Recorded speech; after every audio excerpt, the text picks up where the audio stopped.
Welcome to the Wisery Podcast. I'm your host, Jason Wadler, founder of the Wisery, and this is our weekly Wise in 5, where we ask Fortune 1000 business leaders and esteemed professors 5 questions to provide insights to help grow your business and career.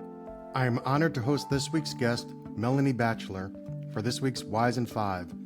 Melanie has been a transformative leader in the food and beverage space, first leading global marketing teams at PepsiCo for 11 years, and then at Campari for the past 14 years, where she recently exited as the Managing Director, President, and CEO of Campari America, where she was responsible for Campari Group's overall business and operations across the United States.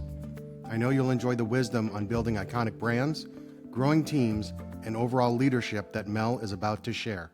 Hi, Mel. It's great to see you. Hi, Jason. Good to see you again. Oh, thank you. Welcome to the Wise in 5. I can't wait to dive into these questions with you. But before we do that, I would love if you could just share a bit of your amazing journey with the folks who are watching and listening to this podcast. Sure, Jason.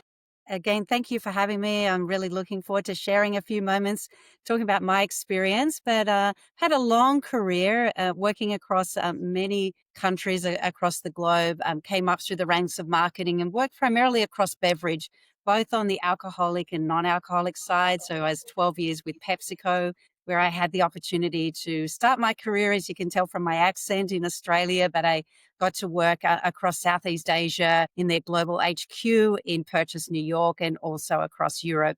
So it was a great experience. And I then joined the alcoholic beverage side with Campari Group. And again, I had a great opportunity to work across multiple markets in both their global and strategic marketing organization, then on the local side of marketing. But in the past 5 years, I pivoted and I moved into general management and ran their businesses both in Canada and back in the US. That's wonderful. And I know with Campari, you're managing one of my favorite brands, which is Wild Turkey. Absolutely. One of my favorites as well. The Russell family, 3 generations, absolute legends in the industry. It's a beautiful brand, which I was really proud of the work we did to bring the story of the Russells to life. Well, totally. I mean, it's amazing because how it got refreshed, this heritage brand, right? You think about the bourbon industry and then the Mhm. heritage brand that is Wild Turkey, and you did an amazing job, freshening it up. Yes, absolutely. Absolutely. Well, there was lots to work with. It's a great story. As I said, an incredible family, a really great quality story. So it's much easier when you've got lots of those ingredients to work with. Yeah, I agree. Well, before we dive way in, I want to ask you a question that I ask Mm. all of my guests, which is where do you find inspiration just in daily life? Yeah, lots of places actually. I get a lot of inspiration from my 3 beautiful stepkids. The third one's just gone off to college, but it's been wonderful having a hand in raising them, and they inspire me every day. Lots of places I look for inspiration. I love learning, and so I listen to lots of podcasts. I listen to lots of audiobooks. I don't get that much time to sit down, so audiobooks are a great resource. I love the Culture Code, one of my favorites. Actually, Arrive and Thrive, which I got the pleasure of being on the webinar with the author last week. Oh, that's Is a cool. great book. Adam Grant is someone I really respect and learn a lot, and I think he brings great guests onto his podcast. I really enjoy his podcast as well.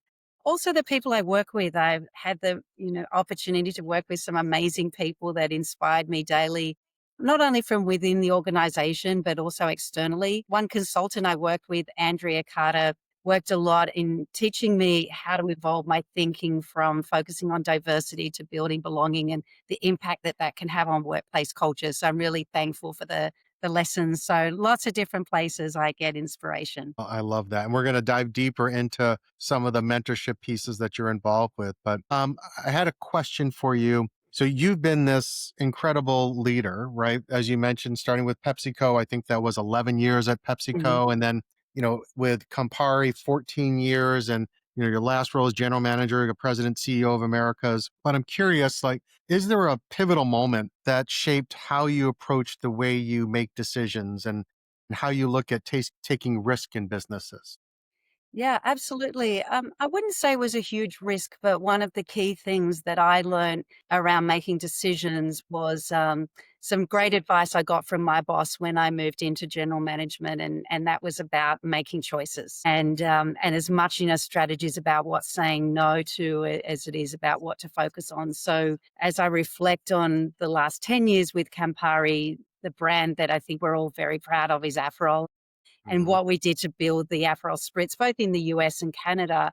But that came down to making choices and actually saying no. We have a portfolio of 50 brands, so a lot of different brands, a lot of brands that we're investing good amounts of money from, and so it was hard to pull back that investment. But making the decision to see that opportunity with Aperol was a big one in the US. We'd obviously Campari Group had done a phenomenal job across Europe, but making that investment real and seeding the brand back in 2017 and seeing what it is today, I feel really proud of. Oh, it's incredible. I mean, I don't think, especially over the summer, you can't go anywhere without someone offering you an Aperol spritz. So Absolutely. another incredible job. So I want to go a little bit deeper into the industry and some of the things that are happening. So there's shifting consumer trends, at least that I see, in terms of more kind of health conscious Mhm. drinking and people doing non-alcoholic beverages. And then on the other side, you have all these THC infused beverages that are starting to emerge. So I'm just curious, how do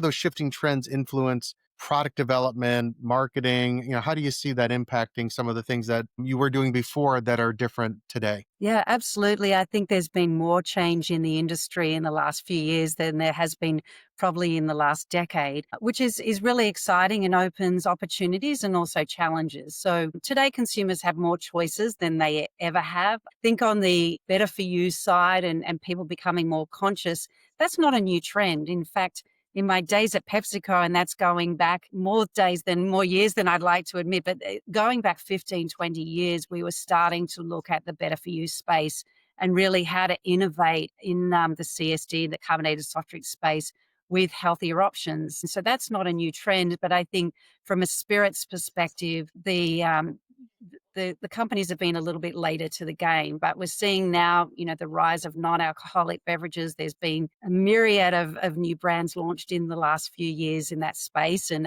I think they're just getting started. I think there's going to be more fragmentation in that space, and THC you touched on is another really interesting category. I mean, look, I think that's going to change and evolve. It's still very unclear from a regulatory point of Mhm. view. There's been some news and change on that just in the last couple of weeks that's going to impact that category and its development in the US. So I think that still is a bit of an unknown, but you just have to walk into a liquor store in Illinois where you're from and you see how much shelf space. So I think the consumer has definitely spoken. And so I think, with all these change, I think the fundamentals will still be there that this consumer needs to be front and center as you're Mhm. thinking about new products and marketing. And I think that was true 20 years ago when I worked in the innovation side in Pepsi, and it's still true today of just being in touch with those trends and trying to look far enough in the future. Because I think, what my experience has been, if you jump on trends once it's already in the market, you're probably too late.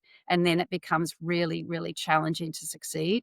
But really saying, okay, well, what's next? And how do Mhm. you get ahead of those trends? I fully agree. I think there's that delicate balance between jumping in too late and jumping in too early. So Mm. something may have been a blip and a fad versus something as a trend. Have you figured out, is there kind of some indicators that you can say, no, no, this is really becoming something and we should get in now before it's too late? Yeah, absolutely. In fact, back in the day, we launched an all natural Pepsi Cola product back in probably 2010. It was a fantastic product. Tasted great, all natural ingredients, a cool pack. It was probably a bit ahead of its time. So one of the things that we learnt to do was better map flavor trends and to really think about like mapping those trends, looking at what stage in the life cycle was ideal to launch, but then taking that back depending on your development timeline. So you could find that sweet spot. And we did that at PepsiCo and also on the Campari side with flavor innovation. Because if you came out with something that was just too niche, it didn't work for a product that was selling across the US. It might work in fine dining, but it's not ready for this Walmart shelf. So getting that timing right was critical. Yeah, that's especially when I would think knowing a little bit about the industry, the distribution challenges, right? Different in the adult beverage sector versus just traditional grocery. You know, it just takes time to move it through those distribution channels. Yeah, well, on the bev out side, the distribution and route to market is very different in the US because there's what's called a three-tier system. So suppliers sell all of their products through a wholesaler who then is selling that to the retailer. So there's that added step of really understanding that second tier, the wholesale tier, and how to make sure you have the right programming for both the wholesaler and also the retailer. Yeah. And there's been, a lot of change in that tier over the last decade. You see distributors like Southern Glaciers that have really built a national footprint, and they have a huge amount of power and influence in the industry. So it's critically important to be able to understand that tier as well as the end consumer. So it's a very interesting space. It was a big, shift for me, even coming from Australia, where there's basically two retailers that dominate the space, to then moving to the US with these unique market dynamics. But I think at the end of the day, you need to build brands that consumers are going to be drawn to, Yep. because there's no point selling a lot of product to a distributor if it doesn't move off the shelf. So being close to the consumer is still fundamental. Great advice. So you were part of this unbelievable roundtable Hmm. that we just did a week ago. It was a kickoff for our Women in Leadership series, and it was you, and we had Janet Foudy, who was the chair and CEO of Deloitte, and Vaz Nair, who was the CHRO from Alcoa and Estee Lauder, and Catherine Janicek, who is just this unbelievable force who's helping to navigate and keep everyone on track. But the wisdom that came out of there was incredible. And I wanted to go a little bit deeper on one of the elements, which it's, what if you can share some steps that you think female leaders can take to expand their influence, based off of what, the journey that you had, how can they expand their influence and lift others up as they're climbing the ladder for their own journey? For sure, Jason. I think it's a great question, and I agree with you. I thought it was a really good discussion. I learned a lot from it. I felt quite privileged to be in such great company. But I think there are a few themes that came out of that, and one of them was around taking your career into your own hands. And I think that's something that I have learned through experience, not through getting it right from the get-go. And Janet talked a bit about the different roles of allies versus mentors versus sponsors, and the importance of having all three. And Hmm. so I think, for me, one of the things that I took out of it and that I really think is true is that you need to go and seek out those opportunities in your career. You cannot get there on your own. And I think, that's something that I'm really thankful for is the people that I've, had the privilege to get to know in my career that have provided that support either as a sponsor or a mentor in my journey.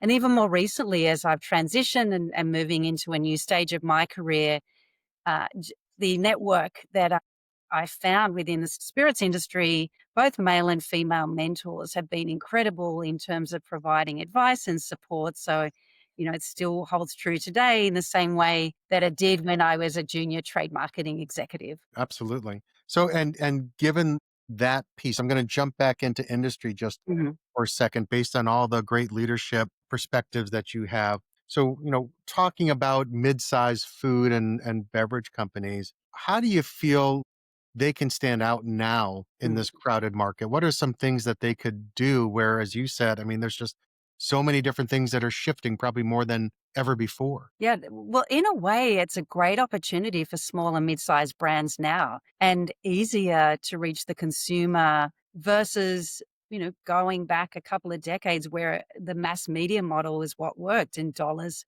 is what counted. And actually, one thing that I always said to my team when I was on the marketing side is, no matter how big or small you are, you need to act like a challenger, Mm. because even if you're big within a category, you're small within the context of brands that consumers are exposed to each and every day. So, one of the things that I did with my team, which was a great experience, is we worked with an agency called Eat Big Fish. And actually, they've done quite a lot of work with Campari, that they're challenger brand experts, and they've shaped and continue to shape some of the strategy and positioning for the brands that have been really successful. But what we did, which was something a little different, was I got them to come in and partner with me to help build that mindset of a challenger amongst all of my team members. And so some of the exercises we did was, how do you walk in your consumer shoes?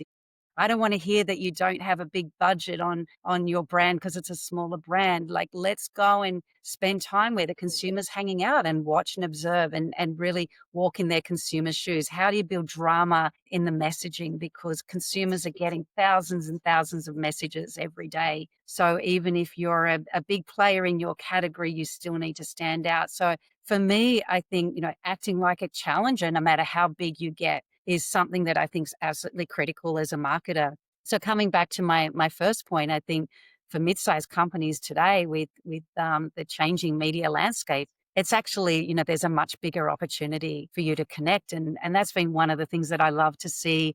For example, in the spirits industry, I've seen, small brands really, make an incredible impact, which would have been challenging in the previous, generations where unless you had the dollars to be on TV, it was really hard to break through. Absolutely. So we're on my last question. Mhm.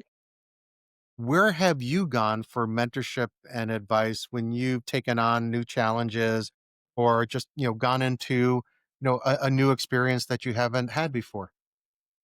Absolutely. So and I mentioned this a little bit on the podcast, in a few circumstances, I just asked for help. So, when I was making the transition from marketing into management, I asked our regional CFO to become a mentor for me and to support me in that transition. And he was so generous with his time and really gave me confidence to step into a very different role with the knowledge and the understanding and the language that I needed. So, he was someone that I hugely respected, and I'm super thankful for the role he played in me being able to make that transition. But also outside the industry, I mean, one of the great things about the spirits industry is that I do believe there's a lot of competition, but also a lot of friendly support. And I've asked colleagues like Jessica Spence and Claudia Schubert, who came from bigger companies, to be a sounding board for me as I was navigating change, and they've been really fantastic mentors during my career as well. So I think you can look inside the organization, you can look outside, think about people that can bring different skill sets to what you have knowledge of. And I said this before, I think people generally want to help, Mhm. and that's something that I've taken as well, that when someone asks, I'll always do what I can to support young executives growing in the industry, because I think that made such a difference for me, and I want to be able to pay it forward and help those coming up through the ranks as well. That's wonderful. Oh, it makes you such a great leader. And one of the things that came out from our roundtable, which it was this theme of courage, right? And Mhm. so I think there's people on one side who are willing to help, but I think on the other side, the people who are looking for advice sometimes don't know how to take that first step, right? They Mhm. feel like it's a sign of weakness versus a sign of strength to reach out to someone. So, Yeah. No, I think that's very true. But I think as a leader, you can help build those opportunities for people. So, for example, one of the things we did at Campari is we formalized a mentorship program. So it was very easy. We sent out a short survey and just had a platform that we had so people could go and sign up, which I think is a lot easier than knocking on the marketing VP's door and asking for help. So we made that platform, and then we built that as part of your responsibility as a leader. We encouraged all the people managers in the organization to participate in the program. And we had, really a great number of people participating both as mentors and mentees. So I think that's a role for leaders to unlock those opportunities, whether they're formal or informal, that everyone has the opportunity to participate. yep, agreed. That mentorship platform, that's a really smart idea. It's like having a mini wisery within Campari, which is cool. Yeah, and there's software that exists. So I don't recall the name of it, but it was a great platform, easy to use, and it just, helped facilitate that. And we went through it multiple times. We learned, to tweak a few things on how we did the matching of Mhm. people, but in general, it was a really, really great initiative. That's great. So we're done with our wise and five questions. You passed with flying colors, Thank Mel. you, Jason. But I have one follow-up question, which is when folks reach out to you on the Wisery, what advice, what questions can you help them answer when they engage with you? No, absolutely. So obviously, I've had the opportunity to work across many markets. So as brands are thinking about scaling internationally, I can provide some great perspective there, and obviously have deep knowledge of the US, both on the CPG and the bev outside.